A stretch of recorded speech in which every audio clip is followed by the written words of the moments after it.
Convicted serial killer and sex offender Jeffrey Dahmer murdered 17 males between 1978 and 1991. He was killed in 1994 by a fellow prison inmate. Who was Jeffrey Dahmer? On May 21, 1960, Jeffrey Dahmer was born in Milwaukee, Wisconsin, to parents Lionel and Joyce Dahmer. Up until the age of 4, when surgery to treat a double hernia seemed to affect a change in the boy, he was described as an active and cheerful child.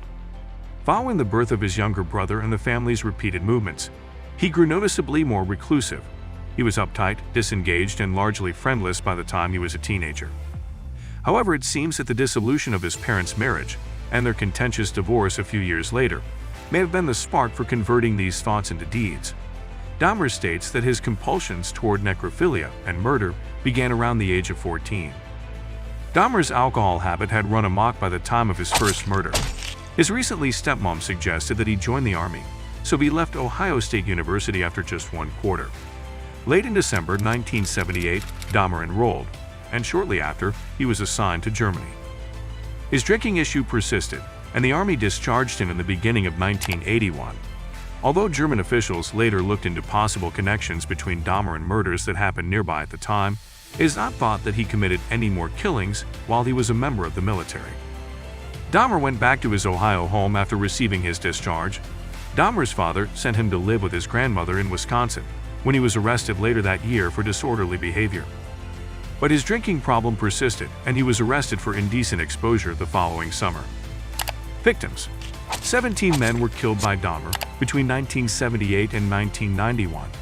He took care to choose outcast victims, who were frequently vagabonds or borderline criminals, so that their disappearances would go unnoticed and lessen the chance that he would be apprehended. He used promises of money or sex to entice them to his house, where he strangled them to death. He performed sex acts on their bodies and kept images and body pieces as souvenirs. Just a few months after graduating from high school, in June 1978, Dahmer killed his first person when he picked up Stephen Hicks, a hitchhiker, and drove him to his parents' house. After getting the young guy intoxicated, Dahmer killed Hicks by punching him in the head and strangled him when he attempted to flee. The body parts of Dahmer's first victim were dissected, placed in plastic bags, and buried near his parents' house. Later, he unearthed the corpse, used a sledgehammer to break up the bones, and dispersed them across a wooded valley. Dahmer murders Stephen Tuomi, his second victim, until September 1987. After checking into a hotel room and having a few drinks, Dahmer ultimately woke up to discover Tuomi dead and without any memory of what had happened the night before. To get Tuomi's body to his grandmother's basement, he purchased a sizable suitcase. There, he dismembered Tuomi's body and masturbated on it before discarding the pieces. In September 1989, Dahmer had a very lucky escape. After meeting a 13-year-old Laotian kid, Dahmer was accused of second-degree sexual assault and sexual exploitation. He admitted wrongdoing and said the youngster had seemed much older. The aspiring model Anthony Sears was seduced, drugged, strangled, sodomized, photographed, dismembered, and then disposed of by Dahmer in March 1989. Dahmer was the epitome of repentance at his child molestation trial in May 1989, eloquently pleading in his own defense about how he had seen the wrong of his ways and that his arrest had been a turning point in his life. The judge gave Dahmer a 1-year jail sentence on day release, enabling him to work at his job during the day and return to the prison at night, as well as a 5-year probationary sentence after hearing his defense attorney's argument that he needed therapy, not incarceration. In the 2 years that followed, Dahmer's victim count quickly increased from 4 to 17. As he advanced, he established rituals, experimenting with chemical methods of disposal, and frequently eating the flesh of his victims. Additionally, Dahmer tried crude lobotomies by drilling muriatic acid injections into the victims' skulls while they were still alive. An Asian youngster was running naked down the street on May 27, 1991, when Dahmer's neighbor Sandra Smith phoned the police. The youngster was disoriented when the police came, so they relied on Dahmer's testimony that the boy was his 19-year-old boyfriend. Dahmer was a white guy living in a predominantly impoverished African-American neighborhood. Dahmer and the boy were taken home by the police. They clearly didn't want to get involved in a gay domestic dispute because they merely gave the area a quick glance before leaving. After the cops had departed, Dahmer killed the youngster and carried out his customary rites. The body of Tony Hughes, Dahmer's 12th victim, would have been discovered by authorities if they had even performed a minimal search. 4 additional men were killed by Dahmer prior to his eventual capture. The crime scene at Jeffrey Dahmer's arrest: refrigerator and Polaroids.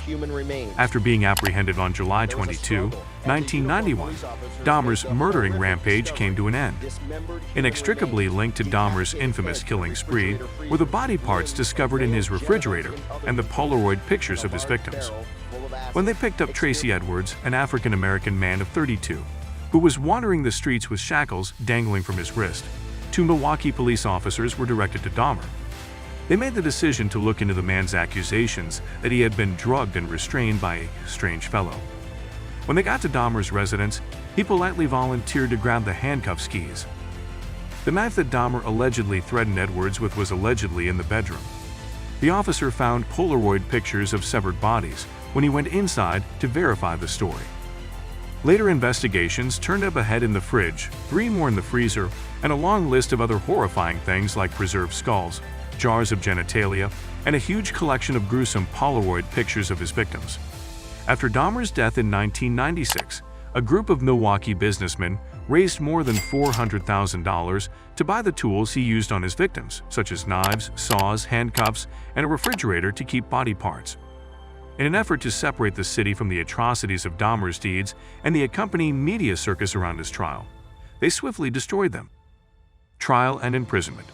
In January 1992, Dahmer's trial got underway. There were significant racial tensions present because of the bulk of Dahmer's victims being African Americans.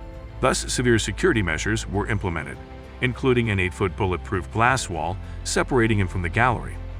Further disturbance was sparked by the jury's selection of just 1 African American, but it was quickly put under control. Throughout the entire trial, Lionel Dahmer and his second wife were present. Dahmer initially entered a not guilty plea to all charges, despite having admitted to the murders while being questioned by police. In the end, he decided to plead guilty due to insanity.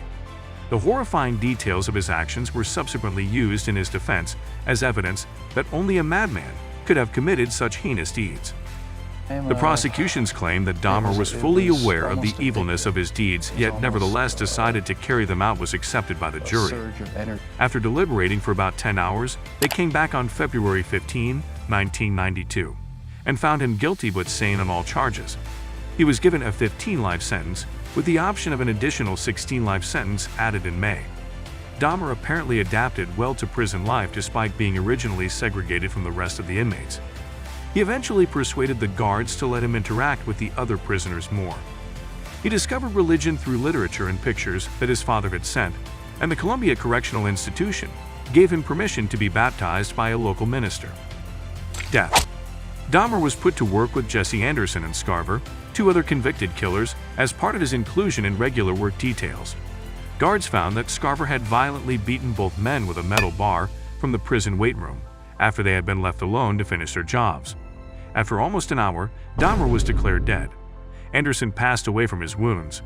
Scarver claimed that after being made fun of by Dahmer and Anderson while on duty, he questioned Dahmer about his misdeeds before killing the 2 men. He added that by leaving the murders unattended, jail guards contributed to their commission. In 2015, Scarver discussed his motives for killing Dahmer in an interview with the New York Post. Scarver claimed that in addition to being troubled by Dahmer's atrocities, he was also bothered by his practice of creating severed limbs out of prison food in an effort to provoke other prisoners. Jeffrey Dahmer's house. Nearly 2 decades after his passing, in August 2012, it was revealed that Dahmer was selling his childhood home in Bath, Ohio, where he had committed his first murder in 1978 and buried his victims' bones. As long as the purchaser could get past the horror aspect, the property, according to its owner, musician Chris Butler, would make a terrific house. On November 28, 1994, Christopher Scarver, a fellow prisoner, killed Dahmer. Butler listed the home for rent in March 2016 for $8,000 during the week of the Republican National Convention. According to Zillow.com, the house was no longer for sale as of July 2017. 30 years later, Milwaukee is still living with the trauma Dahmer left behind.